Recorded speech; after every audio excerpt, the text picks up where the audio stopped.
শুভ সকাল বন্ধুরা। আমরা যখন তারকেশ্বরের বাসিন্দা তখন বাবা তারকনাথকে দিয়েই শুরু করলাম আজকের সকালটা। আজকে সোমবার। বাবা তারকনাথের চরণে কোটি কোটি প্রণাম। তোমরা ব্লগটা দেখতে থাকো।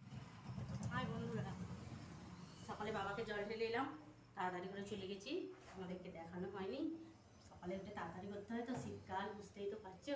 জল ঢেলে এলাম বাবাকে, এবার ঘরের পুজো হবে, তারপর চা খাওয়া হবে, তারপর রান্না বান্না যা হবে তোমরা দেখতেই পাবে। ঠিক আছে বন্ধুরা, এই যে দাদাভাই পুজো করেছে, ঠিক আছে। আমি একটু চন্নামিত্তর খেয়ে নিই। মানু তুই একটু চন্নামিত্তর খেয়ে নিবি, হ্যাঁ? ঠিক আছে বন্ধুরা, গোপালের পুজো হয়ে গেছে। ঠিক আছে বন্ধুরা, পরে আবার দেখা হচ্ছে, টাটা। বন্ধুরা এই যে চা বানাচ্ছি, এবার একটু চা খেয়ে তারপর রান্না বান্না করব। ছেলে তো বাজারে গেছে, কি আনে দেখি। ঠান্ডা বন্ধুরা, এত ঠান্ডা পড়েছে। আপনাদের ওখানে কি ঠান্ডা পড়েছে বন্ধুরা? আমাদের এখানে কিন্তু প্রচণ্ড ঠান্ডা পড়েছে। সকাল থেকে উঠে এই কাজ হলো, চা খাওয়া হচ্ছে।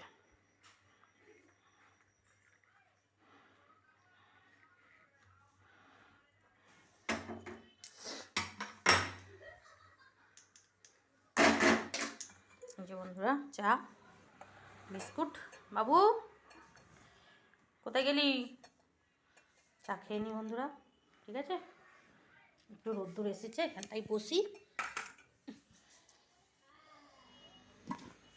এই যে বন্ধুরা, আজকে রান্না হয়েছে এই যে ভাত, বেগুন ভাজা, এটা হলো পালং শাকের তরকারি, আর হয়েছে কপির তরকারি। দেখি, হ্যাঁ এই যে কপির তরকারি, আর হয়েছে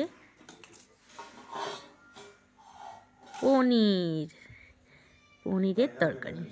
ঠিক আছে বন্ধুরা, আজকে তো সোমবার, আজকে এগুলোই রান্না হয়েছে। ঠিক আছে বন্ধুরা, ভালো লেগেছে ভিডিওটা আপনাদের?